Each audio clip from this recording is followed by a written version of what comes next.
आज के एपिसोड में हम बात करेंगे रेडियो एक्टिव डिसइंटीग्रेशन, रेडियो सक्रिय विघटन।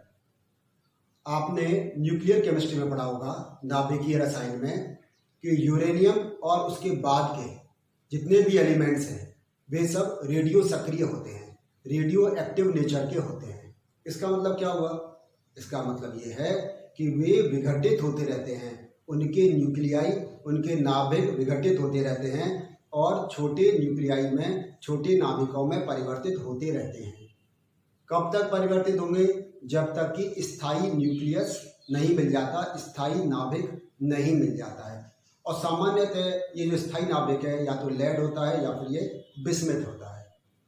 तो यूरेनियम और उसके बाद के जितने भी एलिमेंट्स हैं जिनको ट्रांस यूरेनिक एलिमेंट्स कहते हैं, ये अधिकांशतः, ये लगभग सभी ये क्या होते हैं? रेडियो सक्रिय प्रकृति के होते हैं। और इससे पहले की भी हम बात करें तो प्रोमीथियम जिसका नंबर 61 है वो भी रेडियो एक्टिव नेचर का है। टेक्नीशियन जिसका नंबर 43 है वो भी रेडियो सक्रिय नेचर का है।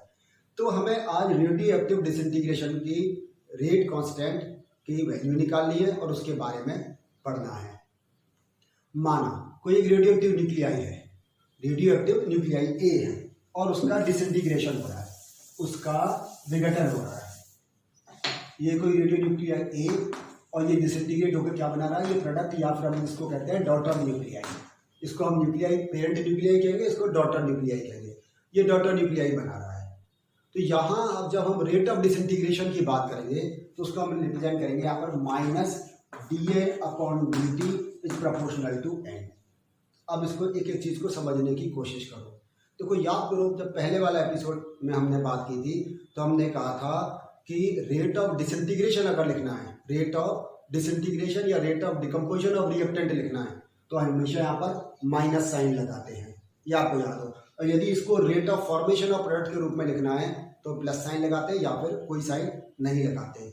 याद होगा आपको, हमने कहा था dx/dt का मतलब क्या? dx/dt का मतलब है rate of formation of product, उत्पाद के बनने की दर। -dx/dt का क्या मतलब था?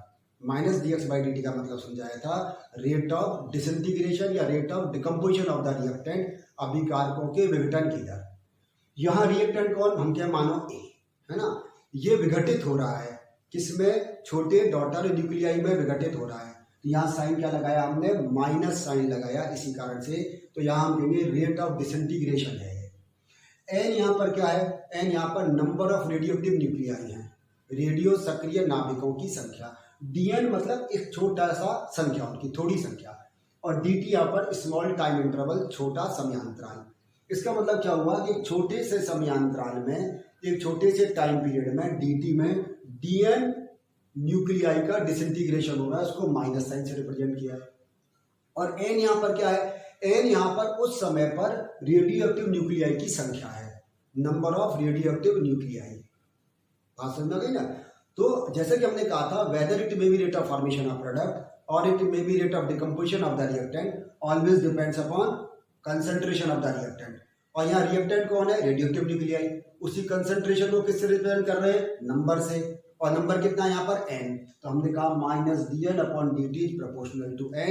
यहाँ dN/dt क्या है? Rate of disintegration of radio active nuclei at small time interval t dt, और यहाँ पर n उस समय number of radio active nuclei है।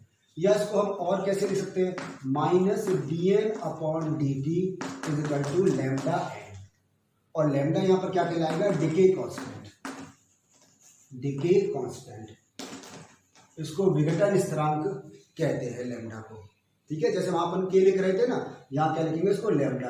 तो -dN/dt is equal to lambda n, और लैम्डा यहाँ पर क्या है? डिके कांस्टेंट या विघटन स्थिरांक। अब इसको ऐसे भी लिख सकते हैं, -dN/n इज इक्वल टू क्या आ गया? Lambda dt। dt को इधर ले गए, n को इधर ले आए, तो -dN/n is equal to lambda dt। यहाँ तक समझ में आ गया? ये इक्वेशन 1 हो गई। अब करें taking integration of this equation, इस समीकरण का समाकलन करें। इंटीग्रेशन करो। शुरू में रेडियो एक्टिव न्यूक्लियाई की संख्या मानो कितनी हो? n0। Initial number of radio active nuclei were n0, यहाँ n0 है। और t टाइम के बाद कितने हो जाए? मान लो nt। ये हमने इनिशियल लिमिट ले ली, ये फाइनल लिमिट ले ली। 0 टाइम पर, यानी कि प्रारंभ में रेडियो एक्टिव न्यूक्लियाई की संख्या कितनी थी, N0, और टी टाइम पर कितनी, NT। तो यहाँ क्या लिखेंगे, फ्रॉम 0 टू T, 0 समय पर N0, T समय पर NT। तो यहाँ क्या आ जाएगा, लॉगरिथम ऑफ, माइनस में आ गया NT upon N0 equal to क्या आ गया, लैम्डा टी। क्योंकि यहाँ हमने लिमिट्स में किया इंटीग्रेशन, इसलिए हमें इंटीग्रेशन कांस्टेंट लगाने की आवश्यकता नहीं है। तो यहाँ क्या आएगा, minus log NT upon N0 equal to lambda T. या इसको और लिखें तो लैम्डा इक्वल टू क्या आ गया, यहाँ लिखे 1 अपॉन टी, इसको ऊपर ले जाओ, NT को नीचे ले आओ, तो ये प्लस हो जाएगा। तो यहाँ प्लस, यहाँ पर क्या आ गया, यहाँ पर लॉग N0 अपॉन NT, हमने इसको चेंज कर दिया तो ये प्लस में आ गया, तो ये इसके साथ मल्टीप्लिकेशन में आ गया, तो 1 upon T log N0 upon NT। या फिर यहाँ पर lambda is equal to 2.303 upon T log N0 upon NT। ये 2.303 क्यों करा, क्योंकि हमने पहले भी कहा था जब कभी log टू द बेस ई को log टू द बेस 10 में कन्वर्ट करते हैं तो 2.303 से मल्टीप्लाई करते हैं। तो डिके कांस्टेंट की वैल्यू क्या गई हमारे पास में, lambda is equal to 2.303 upon T log N0 upon NT। समझ में आ रहा है, लैम्डा क्या है यहाँ पर, decay constant, T time N0 initial number of radioactive nuclei या initial number of radio isotopes, और या NT यहाँ पर क्या है, नंबर ऑफ रेडियो आइसोटोप्स और number of radioactive nuclei at time T। अब इसको जरा ध्यान से देखो और याद करो first order reaction. First order reaction में हमने क्या निकाला था, K1 is equal to 2.303 upon T log A upon A minus X. A वहाँ क्या था, initial concentration of the reactant, यहाँ ये क्या है, initial number of radio isotopes. A minus X क्या था, remaining concentration of reactant at time T। यहाँ पर ये T, यहाँ पर NT, यहाँ पर क्या है कि कितने रेडियोएक्टिव न्यूक्लियाई T समय पर बच गए। इसका मतलब ये जो हमें इक्वेशन आई, ये कैसी आई हमारे पास में, ये फर्स्ट ऑर्डर रिएक्शन जैसी। तो हम क्या कह सकते हैं, हम कह सकते हैं कि radioactive disintegration first order reaction है, रेडियो सक्रिय विघटन प्रथम कोटि की अभिक्रिया का उदाहरण है। तो आपको रेडियोएक्टिव डिसइंटीग्रेशन के बारे में कहे, डिके कांस्टेंट निकालने के बारे में कहे, तो आपको ये पूरा इस तरह का डेरिवेशन आपको निकालना है। ठीक है, इसके बाद बात करेंगे हाफ लाइफ की।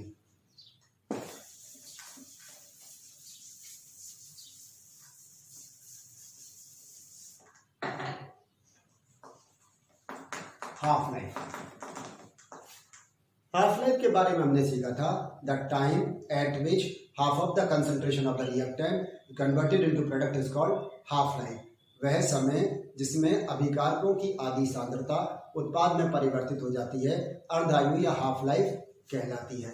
अब यहाँ क्या देखें, टी इक्वल टू क्या लिखें यहाँ पर, टी हाफ, और NT बराबर क्या होगा, ये होगा N0 अपॉन 2। ये initial number of radio isotopes, उसका हाफ हो जाएगा तो NT के बराबर आ जाएगा।